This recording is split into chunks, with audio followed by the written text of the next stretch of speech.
이제 말씀을 받는 시간입니다. 우리 목사님 나오셔서 말씀을 전하실 때에 큰 은혜 받으시길 바랍니다. 아멘.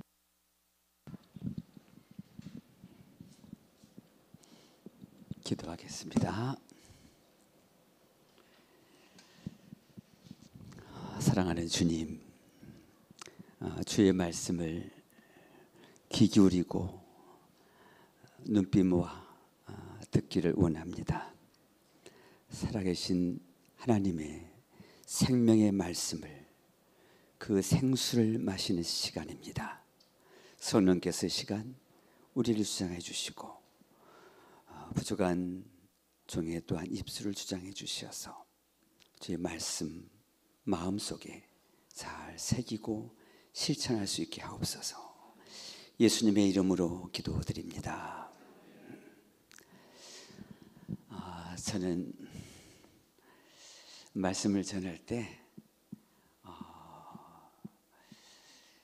낯선 얼굴들을 대하면 굉장히 어색해하는 사람입니다. 그래서 한참 동안 여러분들 얼굴을 좀 보고 싶어요. 안타까운 것은 마스크를 쓰고 계시는 시간들이다 보니까 눈빛만 볼 수 있는데, 어느 순간에가 말씀이 전달될 수 있는 통로가 뭘까라는 생각을 할 때 눈빛이다, 그 생각이 들었어요. 눈빛. 제 경험상으로 이야기하는데, 저는 일반 목회를 하고 있지 않습니다. 옛날에는 청년 목회를 했고요, 지금은 노인 목회를 하고 있습니다. 개인적인 경험인데, 약 한 수년 동안 데이케어 센터에 어르신들, 주로 치매 어르신들이죠, 그 어르신들에게 말씀을 전하는 시간들이 있었습니다. 처음에 갈 때 말씀을 준비했어요. 성경 말씀 본문과 말씀을 준비해서 갔어요. 그런데 전혀 말씀이 소통이 안 되는 겁니다. 준비한 말씀이 필요가 없는 거예요. 근데 그 순간 성령께서 그냥 눈빛만 봐, 눈빛만. 그래서 눈빛만 보고 그 순간 가져간 본문이라든지 설교 본문은 다 버려버리고 그냥 눈빛만 보면서 되는 대로 말씀을 전했어요.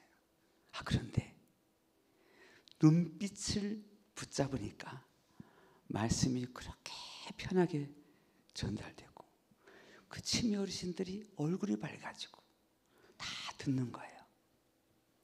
다 들었을까요? 안 듣는데 듣는 거예요. 몇 년 전인가, 여러분도 아마 보신 기억이 있을지 몰라요. TV를 보는데 그런 잠깐이에요. 잠깐 보는데 어떤 내용이 나오냐면, 심리학자였던 것 같은데 앞에 대담자를 두고 아무 말하지 않고 눈빛만 보는 거예요. 눈빛만. 근데 약 1분 30초 2분 못 넘겨서 울게 만들더라고요. 혹시 본 기억 있으세요? 저는 그걸 보면서 충격을 느꼈어요. 생명의 전달은 이런 것이구나. 지식으로 전달되는 것이 아니라 눈빛으로 전달된다는 것. 말로가 아니라 내 안에 가지고 있는 생각, 느낌, 감성,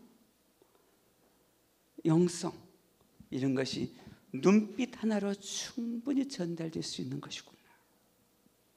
우리는 눈을 보고 있고 귀를 열어놓고 살고 있습니다만, 오히려 어떤 점에서는 보지 못하고 듣지 못하는 사람들이 가지고 있는 생각의 세계가 훨씬 더 깊다는 것.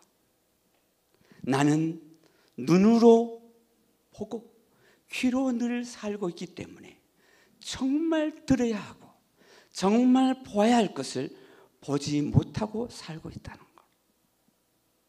나는 모든 것을 가진 것처럼 느껴졌지만 아무것도 가지지 못한 가난한 자라는 것. 아까 잠깐 쉬는 타임에 사모님이 저한테 제가 가끔 시를 하나씩 쓰거든요. 시를. 뭐 시는 아니고요. 시를 한 번씩 써요. 근데 시를 써보신 분은 경험이 있으실 겁니다. 저는 시를 공부해 보지 않아요.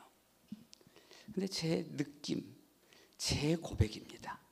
시가 내 알고 있는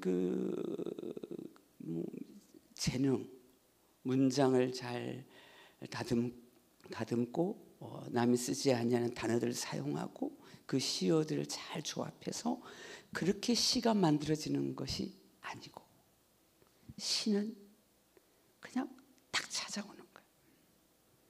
내가 시를 쓴 것이 아니라 시가 나를 찾아와 주는 거예요. 그래서 유명한 시인들도요, 시를 수백 편씩 쓰지 않습니다. 물론 수백 편 쓰죠.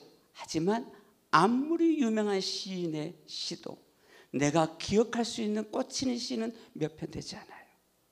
근데 그 한 편 한 편의 시가 너무 강렬하다 보니까 그가 유명한 시인이 되는 거죠. 언젠가 어떤 기회에서 말씀을 전하는 중에 시를 한번 읽어본 적이 있었는데 사모님이 그때 기억이 하셨는 거예요. 목사님, 시 한번 이렇게 읽어주시면 좋던데요. 그래서 좀 우리 처음 보는 우리 성도님들이니까 낯도 익히는 겸 저를 소개도 할 겸 또 부드러운 분위기로 언젠가 썼던 시 하나를 좀 읽고 말씀을 전할까 싶어요. 하나님께서 어느 날인가 저녁에 달을 보는데 그 달빛 속에서 주님이 음성을 주시더라고요. 그래서 그냥 그 순간 뭐 몇 분 안 되지만 막 연필로 이렇게 떠오르는 생각들을 좀 써봤어요. 근데 그게 시가 된 거예요. 이건 제가 쓴 게 아니라 다가와 준 거예요. 그러다 보니까 이런 것들 어렵지 않거든요. 그냥 뭐 이렇게 띄우지 않아도 그냥 길어 들어보면서 묵상해 보는 거죠. 제가 하나님의 말씀을 삶 속에서 묵상했던 내용이에요. 어쩌면 오늘 본문과도 연관될 수 있는 내용이에요. 달빛 되어라고요. 달빛 되어. 너희는 세상의 빛이라 하는데 발산할 에너지가 없다. 없는데 비추이라 하신다. 밤에 달빛을 보는데 그 아름다움에 취하여 한참을 바라보는데 이 빛이 너의 빛이라 하신다. 저 달은 이리도 아름다운데 빛을 비추이는 게 아니었구나. 태양을 바라보는 반사체일 뿐. 내가 나를 보지 않고 나를 보는 자가 나를 볼 뿐이다. 해를 바라보는 부분으로 보름달 되고 초승달도 되는데 오늘 주님은 내게 빛이 되라고 말씀하지 아니하신다. 온 몸으로 나를 바라보라 하신다. 내가 빛되고 소금 되는 삶이라고 하는 게 내가 이렇게 나름대로 노력하고 하나님 나 이거 했어요. 이렇게 할게요. 이게 아니었구나. 그냥 내가 마치 달이 태양만 바라보는데 우리는 그 달을 보면서 따스함을 느끼는 것처럼 내가 하나님만 바라보면 하나님만 바라보면 다른 사람을 나를 보면서 주님을 보는구나. 여러분, 신앙생활 별거 아니에요. 신앙생활 그리 어려운 거 아니에요. 조금 전에 장로님과 교제하는 시간을 갖다 보니까 제 마음이 굉장히 편해졌어요. 장로님과 한참 교제를 했어요. 네. 근데 교감되는 부분이 많았어요.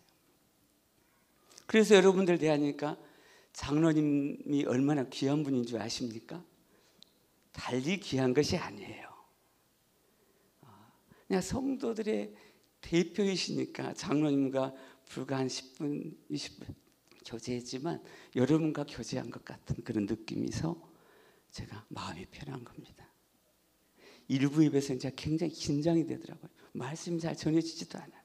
준비한 것이 잘 전달이 되지 않아요. 그래서 그냥 그 제 일상적인 이야기마다 끝났던 것 같아요. 여러분, 신앙생활 어떻게 하십니까? 우리가 살고 있는 이 세상,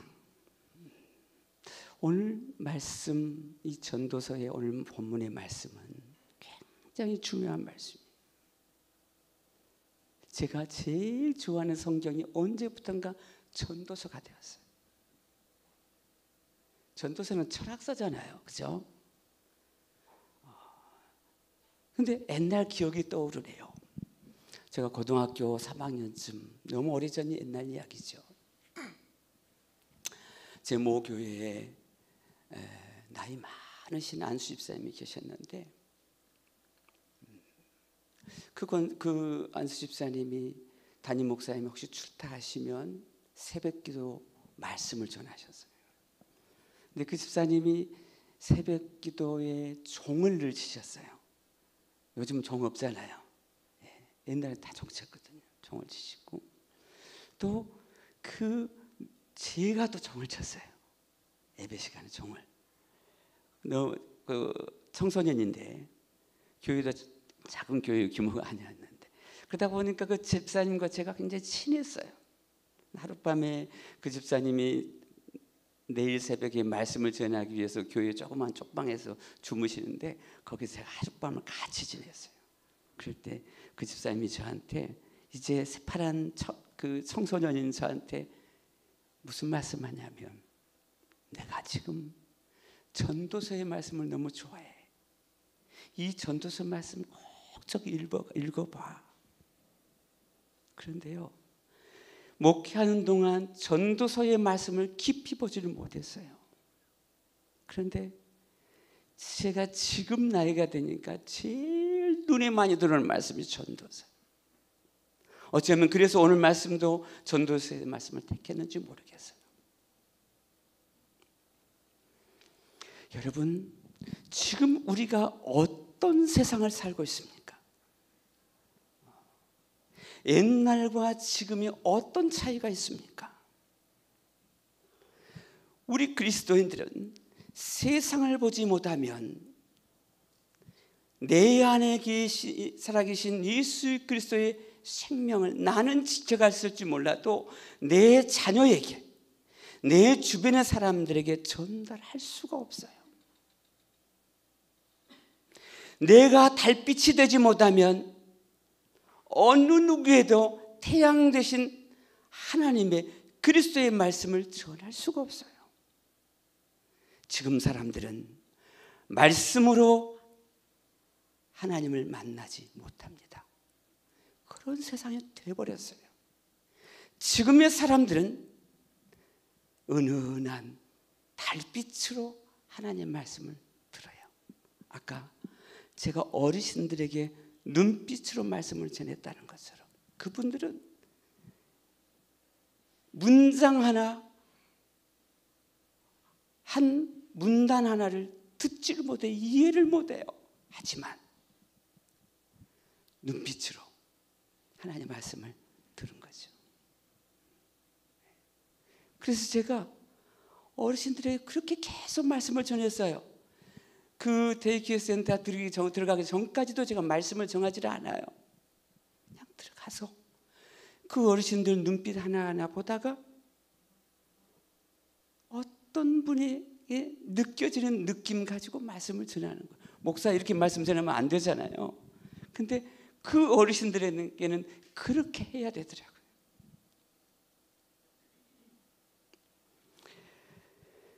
우리가 사는 이 세상을 여러분 보십시오. 나이 든 사람들이 보는 세상과 한참 활동력 있게 살아가는 장년, 중년 세대의 사람들이 보는 세상과 20대, 30대 층들이 보는 세상과 10대들이 보는 세상이 전혀 다릅니다. 그래서 옛날은 세대가 30년으로 구별됐지만 지금은 거의 10년으로 잘라가요. 10년. 왜? 그 10년 이 세대의 변화니까요. 10년마다 전혀 다른 문화를 경험하고 있습니다. 옛날 시대로 보면 30대는 10대에게 노인이에요. 대화가 안 되는 거예요. 그러니 지금 기성세대 60대, 70대, 80대 이런 분들이 얼마나 답답하겠어요. 대화가 안 통하는데 젊은 애들, 젊은 친구들 주말 야금말 갖다 붙이고 이야기하면 뭔 말 알아들을 수가 없어요. 어떻게 내 안에 계신 그리스도를 전할 수 있냐 말이에요. 여러분 전도하십시오. 그러나 기억하세요. 그 전도의 핵심 속에 말이 아닌 눈빛, 보여주는 것이 있다는 것. 그런데 오늘 말씀 속에서 하나님께서 주시는 중요한 관점이 있습니다. 그것은 뭐냐? 하나라고 하는 감옥을 보라는 거예요. 하나라는 감옥이요. 뭐냐니까? 여러분, 지금은 모두를 한 사람 다 잘라서 구별시켜버려요. 나 혼자의 감옥 안에 있는데 그 혼자의 감옥에 있는 걸 자유로 착각을 해요. 그게 우리 시대의 모습이에요. 여러분 다 아시죠? 한 명 세대, 두 명 세대, 세 명 세대, 네 명 세대. 지금 우리나라는 1인 가족이 제일 많아요. 그렇죠? 여러분 아시죠? 지금 우리 젊은이들은 20, 30대 젊은이들은 종교를 가지고 있는 사람들이 매우 드뭅니다. 저는 우리 기독교만 수가 줄어가나 했더니 엊그제 제가 통계를 봤더니요. 중국 없어요. 비종교인이 많아진 거예요. 지금 비종교인이 몇 퍼센트 아십니까? 65%가 넘어가요. 과거에는 종교를 가졌는데 지금 종교를 안 갖는 거예요. 젊은 사람들은 더 심합니다. 그러니까 교회를 안 봐요.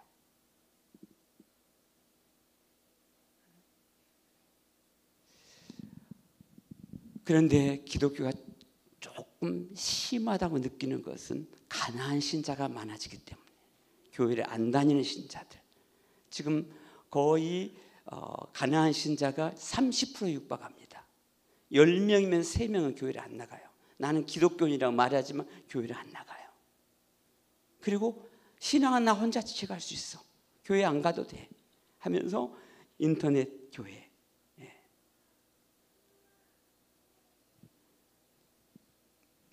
우리가 코로나 시절 기간 동안 줌으로 예배를 드리고 쭉 해왔잖아요. 거기에 너무 익숙해 있고 그러다 보니까 그래 교회 안 가도 예배 드릴 수 있어. 뭐 헌금이야 보내면 되는 것이고 안 보내도 되고 이런 생각들. 그러나 오늘 말씀에서는 뭘 이야기합니까? 한 사람이 아니라 두 사람, 세 사람의 중요함을 이야기하는 거죠. 언젠가부터 우리는 교회가 두세 사람의 소중함을 버려버렸어요. 개인적으로는 하나에 익숙해지면서 거대한 몇천 명, 몇만 명의 교회만을 바라보면서 거기에 뭐 대단한 생명력이 있는 것처럼 느끼지만 사실 그런 것까지는 않아요. 지난 며칠 전인가 어떤 큰 교회 목사님을 만나서 교제할 시간이 있었는데 안타까운 이야기 하나를 하시더라고요. 속칭 이제 강남 같은 쪽에, 강남 쪽의 교회에 교인들의 어떤 그 모습인 거죠. 돈이 많잖아요. 예. 부모 세대는 돈이 많은데 자식 세대는 돈이 없는 게 우리 시대 아닙니까? 그런데 돈이 많다 보니까 자식들은 다 공부 잘 시켜서 유학을 다 시켜서 심지어 미국에 유민 가서 있기도 하고 한데 부모들은 이제 국내에 남아 있는 거예요. 그러다가 부모님들이 나이가 들어서 한 분이 돌아가시게 되면 혼자 남잖아요. 그러면 그분 목사님 이야기예요. 이상하게 자녀들이 미국에 있는 자식들이 그 부모 한 분 남은 분을 미국으로 데려가려고 한다는 거예요. 이해가 되죠? 그래도 이리 오셔야 내가 효도라도 모시고 함께 살 수 있지. 남편 떠나고 아내 떠나고 나면 혼자 남으니까 가게 되죠. 그러면 그때 무슨 문제가 생기냐면 재산이 전이 되잖아요. 재산이. 그 재산이 넘어가면 이제 어머니, 아버지는 거기에서 고래장이 되더라는 거예요. 국내에 다시 돌아오지도 못하고. 이런 일들이 너무 많아서 굉장히 조심시킨다는 이야기를 제가 들었어요. 자, 그게 이해가 되는 이유는 뭐냐면 제가 어른들을 돌보는 일을 하고 있기 때문에. 지금 우리의 세상이 그렇습니다. 그러면 그 근본적인 원인은 뭐가 있느냐라고 하면 혼자의 세상에 너무 익숙해지고 있다는 거예요. 여기에 계신 우리 젊은이들, 저는요 제가 과거에 청년 목회를 했기 때문에 젊은이들을 바라보면 눈물이 나요. 너무 안타까워서. 지금 봐보면 혼자의 삶에서 자유를 이야기합니다. 그래서 결혼도 중요하지 않아요. 그냥 혼자 잘 살겠다는 거예요. 부하게. 그리고 어떤 경제학자들은 그런 이야기를 합니다. 경제학자들 여러분 자주 듣는 이야기일 거예요. 경제는 단순합니다. 돈이 많이 있는 쪽에 가야 돈이 와요. 강남에 어떤 제가 아는 컨설턴트를 하시는 분을 아는데 그분이 뭐라고 이야기하냐면 그 강남에서 어떤 사업자들이라든지 그 사람들 만나 상담하면 그런 이야기를 한다는 거예요. 제일 먼저 하는 이야기가 당신 교회 갑니까? 아니요. 교회도 안 가고 어떻게 사업을 하려고? 돈이 교회의 구성원층 안에 있으니까 가야 되고 거기 속에 가야 평상시에는 만날 수도 없는 사람을 주차요원으로 만나기도 하고 옛날 이명박 대통령도 주차요원 하셨잖아요. 의자에 앉았는데 바로 옆에 계시는 분이 내가 그렇게 만나고 싶어 했던 유명한 사장님 옆에 앉아서 친해져가지고 그 이야기를 하더라고요.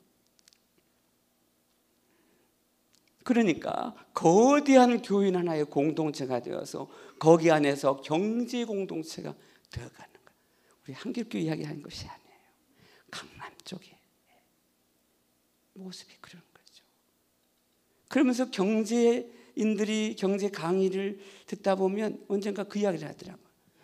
돈을 가지고 있는 데가 어디냐?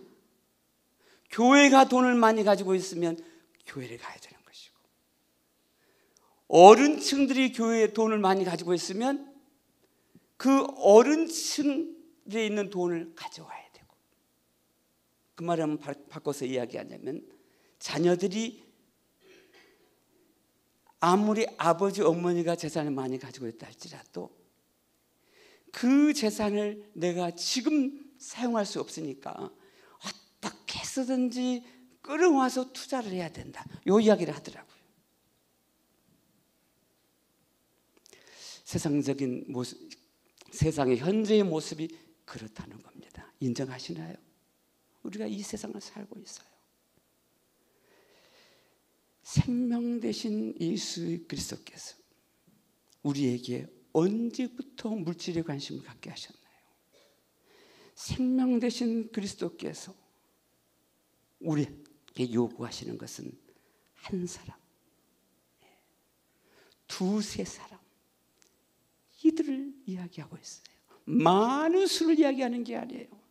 한길교회가 부흥되기를 바랍니다. 그러나 수를 보지 마세요.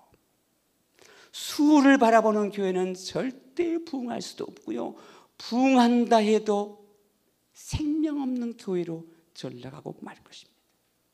하지만 살아있는 교회, 생명 있는 교회는 하나 안에 있지도 아니하고 거대한 군집 안에 있지 아니하고 두세 사람의 힘이 있는 교회가 살아있는 교회라는 것을 이야기하는 거예요. 한 사람이면 패하겠거니와 두 사람이면 능히 당하나니 세 겹줄은 쉽게 끊어지지 아니하느니라. 분명히 둘인데 이 둘이 꼬아지니까 세 겹줄이 되는 거예요. 분명히 셋인데 이들이 꼬아지니까 열의 힘이 되는 거예요. 열이 꼬아지니까 백천의 일이 되는 거예요. 이게 교회의 신비예요. 가정 역시 마찬가지입니다. 혼자는 약한데 남편과 아내가 한 몸이 되니까 힘이 되는 거예요.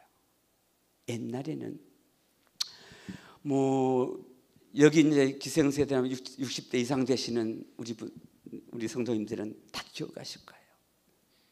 벌써 3, 40년 전 이야기예요. 특히 지방은 더 빨랐고요.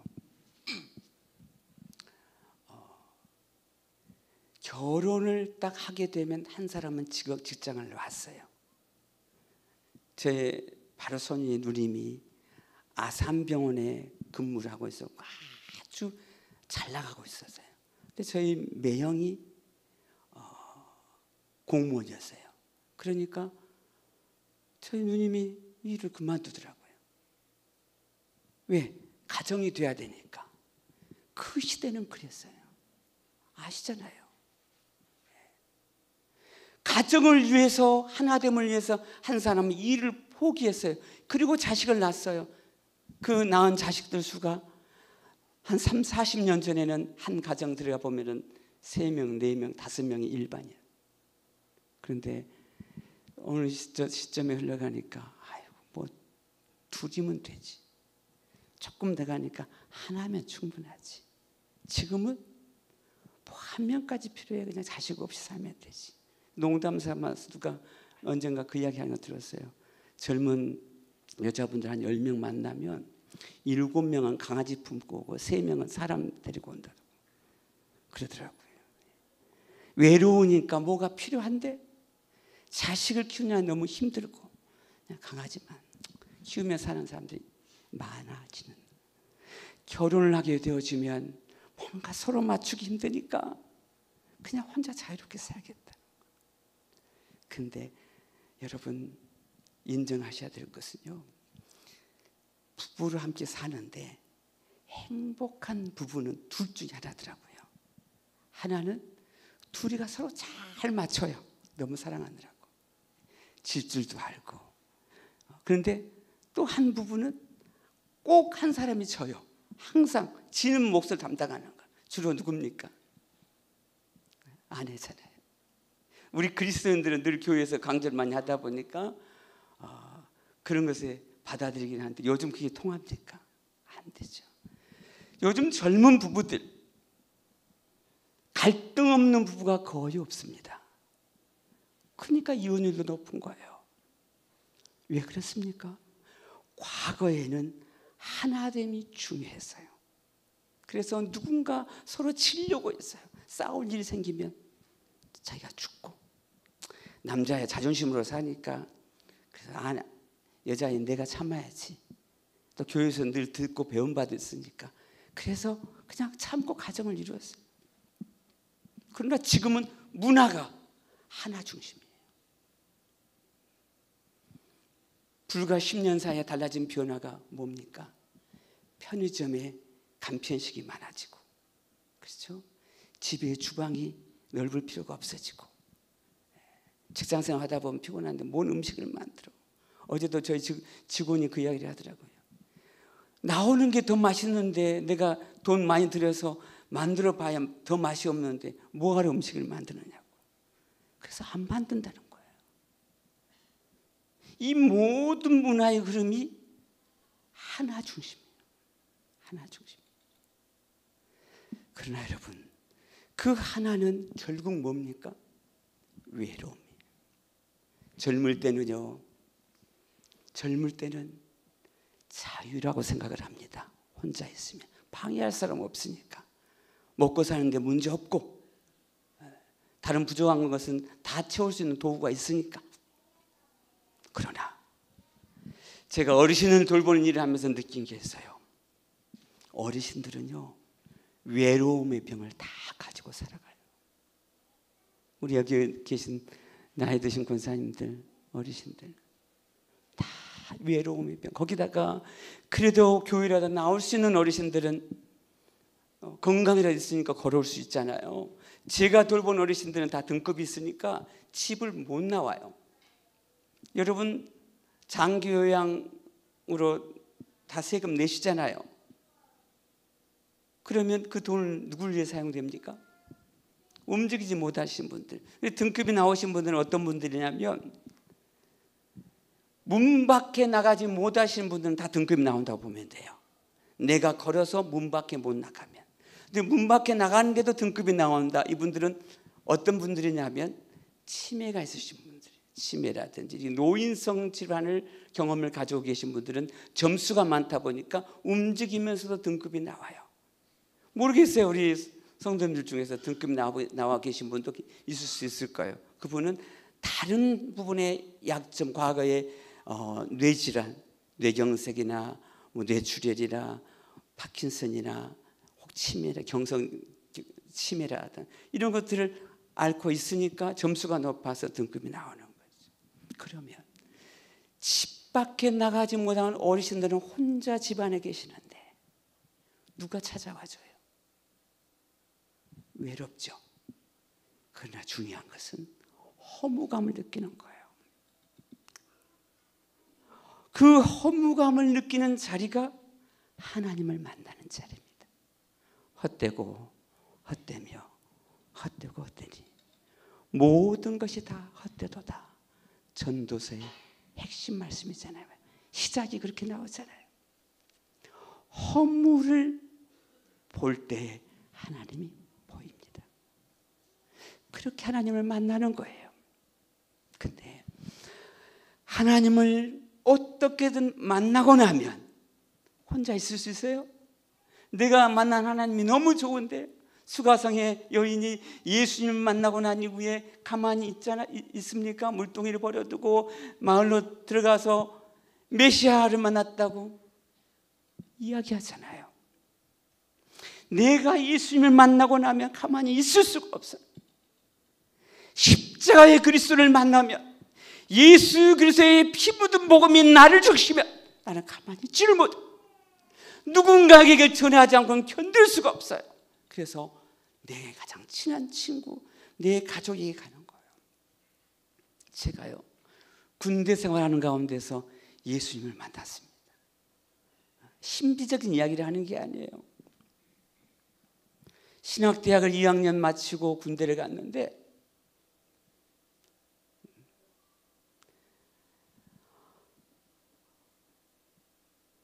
제 하나님께서 저한테 누구를 보여주시냐면 평신도들을 보여주세요. 근데 그분이 내 상관이에요. 소대장, 중대장이에요.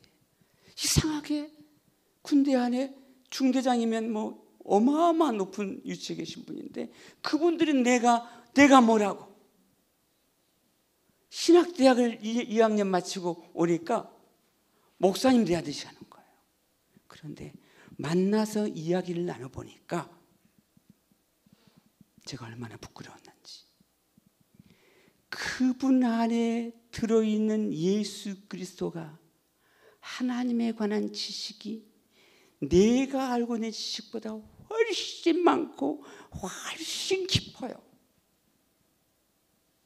제가 들을 것밖에 없어요. 제가 할 말이 없는 거예요. 그분은 살아있는 이야기를 하고 나는 죽어있는 이야기를 하고 있는 거예요. 자대에 배치해서 갔는데 그 자대에서도 또 중대장님은 똑같은 분을 하나님이 저를 붙여주는 거예요. 그래서 제가 충격을 느꼈어요. 그래서 하나님 앞에 기도했어요. 부끄러운 제 고백입니다.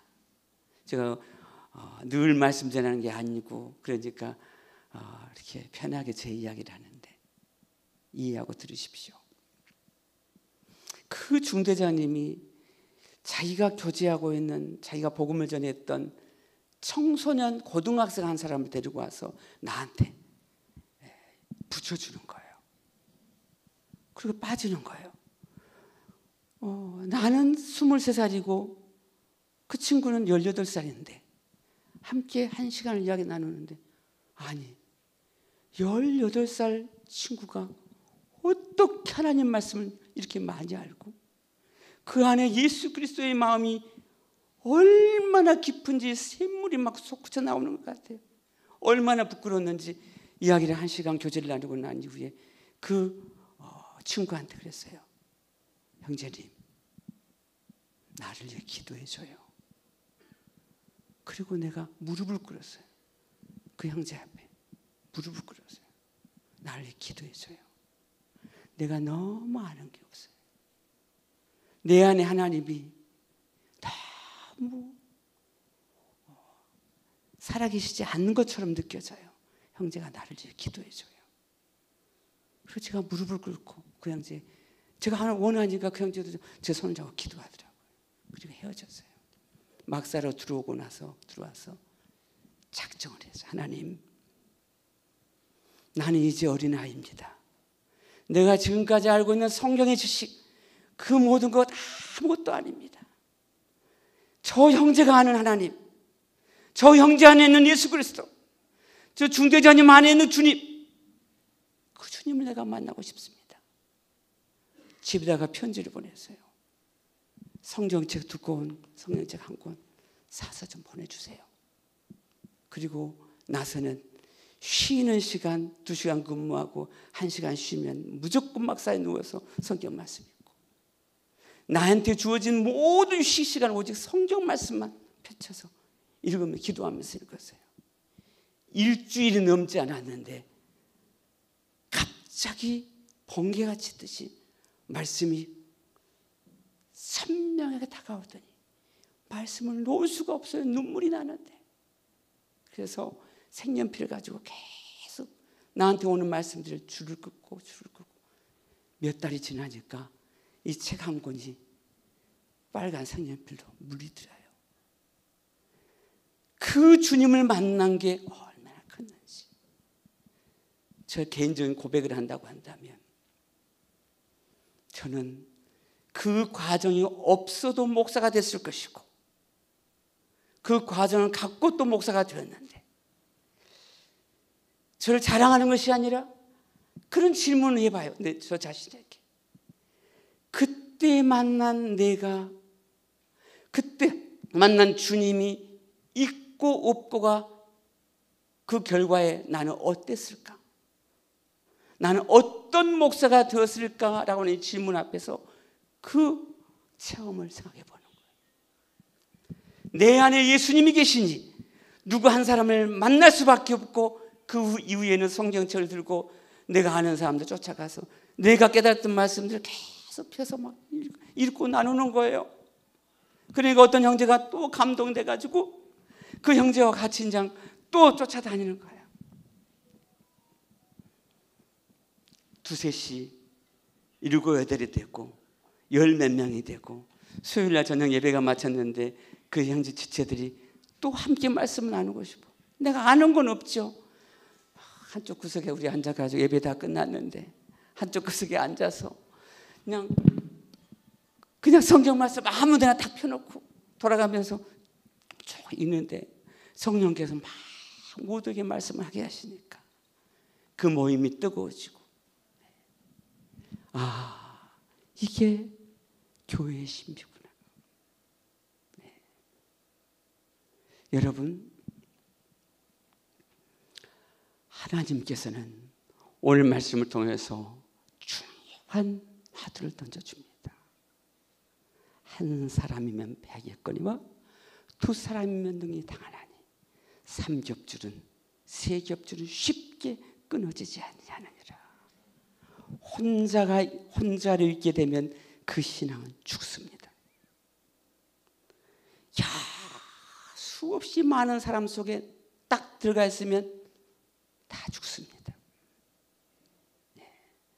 저는 어떤 사람들 만나서 교제를 몇 분만 해보면요, 느껴져요. 제가 무슨 신비를 통해서 아는 것이 아니라. 근데 참 죄송해요. 어디를 다들 지적해서 죄송합니다만은 부유층이 살고 있는 그 지역의 교인들을 만나보면 왜 비슷한 게 많이 보이는지 모르겠어요. 말에는, 단어 안에는, 대화 속에는 아주 반지르르한 지성적이고 뭔가 남에게 들을 수 없는 이야기들로 채워져 있는데 왠지 생명력이 느끼지 않는다는 거예요. 여러분, 말씀이 우리에게 주시는 거예요. 두세 사람이 내 이름으로 모이는 곳, 여러분 혼자이십니까? 아니면 여럿 안에만 계십니까? 이건 약합니다. 그것이 나의 신앙을 지켜주지 못해요. 내가 살려면 누군가를 이끌든지 내가 그 안에 있든지 그러면 살아요. 겹줄이 되어지는 거예요. 이것이 바로 교회의 신비인 것입니다. 하나 위주의 세계로 돌아가는 우리의 이 사회 환경 속에서 여러분 그대로 머무르지 마세요. 꼭 두셋 안에 머무르시기를 바랍니다. 여러분이 그 중심이 되시기를 바랍니다. 이건 리더십이 아니에요. 내 안에 생명력이 있게 되면 돼요. 근데 보시면 생명력을 가진 사람이 있어요. 그들 옆에 좀 붙어보세요. 그들 함께 해보세요. 같이 성경 말씀 읽어보고요, 고민도 해보시고. 제가 서두에서 시를 읽으면서 말씀해 드렸던 것처럼 달빛의 은은함, 그것이 태양을 바라보면 때문이었다는 거. 내가 정말 하나님을 깊이 바라보게 되면 하나님은 내게 빛을 느끼게 해주실 것이고 그 빛이 누군가에게 전달되게 할 것입니다. 여러분이 그런 한 분 한 분들이 다 되시기를 주의 이름으로 축원합니다. 우리 함께 기도하겠습니다. 하나님, 나를 하나로 두지 말아주세요. 하나님, 내 혼자로 있으면 나는 죽을 수밖에 없어요. 나를 두셋 안에 묶어주시고 그 두셋의 힘으로 그룹을 이룰 수 있게 해주시고 그 셀 안에서 하나님의 영광된 일을 감당하며 하나님의 우리 한결교회가 그런 교회가 돼서 정말 세상에 빛이 되는 교회가 되게 해달라고 여러분 자신을 위해서, 교회를 위해서 이 시간 함께 합심해서 기도하겠습니다. 사랑하는 우리 하나님 아버지, 감사합니다. 영광의 하나님께서 내게 예수 그리스도의 생명을 주셨사오니 이 생명의 복음을 가지고 전할 수 있는 마음들 되게 하시고, 하나님 아버지, 우리 교회가 이런 모습들로 인해서 이 세상에 빛이 되어지고, 아무리 세상이 요즘 하나님 변화되어지고 하나님 교회를 떠나는 사람이 많이 있다 할지라도 여기는 하나님의 생명이 있음으로 인해서, 생명의 역사로 인하여서 하나님 교회가 부흥되어지고 하나님 영광이 높이 드러난 귀한 교회 될 수 있도록 도와주시기를 간절히 바라고 원합니다. 하나님 아버지요, 내게 주어진 없는 명예적인 직분이 자랑이 아니라 내 안에 계신 그리스도가, 십자가의 그리스도가, 생명의 그리스도가 빛이 되고 힘이 되는 하나님, 내 삶이 되고 우리 교회가 되게 하시기를 원합니다. 영광의 하나님, 우리 함께해 주옵소서. 인도하여 주시옵소서. 하나님 감사합니다. 내가 혼자가 아님을 나 혼자로 두지 아니하기 위해서 주님이 교회를 세우셔서 두세 사람이 내 이름으로 모이는 곳에 함께 있겠다 말씀하신 주님이십니다. 모이기를 피하는 사람들의 습관과 함께하지 말라고 히브리서는 말씀하십니다. 오 하나님 아버지요, 모이기를 피하는 사람들이 얼마나 많습니까? 그들을 따르지 않게 해주시고, 오 하나님, 모임이 얼마나 소중한지 그 안에 있음으로 내가 산다는 걸 깨달으면서 하나님 아버지요, 내가 우리의 교회가 그렇게 생명력 있는 교회로 생명 있는 사람으로 살아가게 하여 주옵소서. 예수님의 이름으로 기도합니다. 주 예수 그리스도의 은혜와 하나님의 사랑하심과 성령님의 교제케 하시며 감동 감화하심이 오늘도 주의 말씀을 들으며 그리스도의 생명을 가진 하나 둘의 연합 안에서 겹줄이 이어지고 그 겹줄의 모임이 공동체를 통해서 하나님의 더 큰 영광을 드러내기를 소망하는 예배에 참여한 모든 성도들과 각 가정 위에 이제부터 영원토록 함께 하실지어다.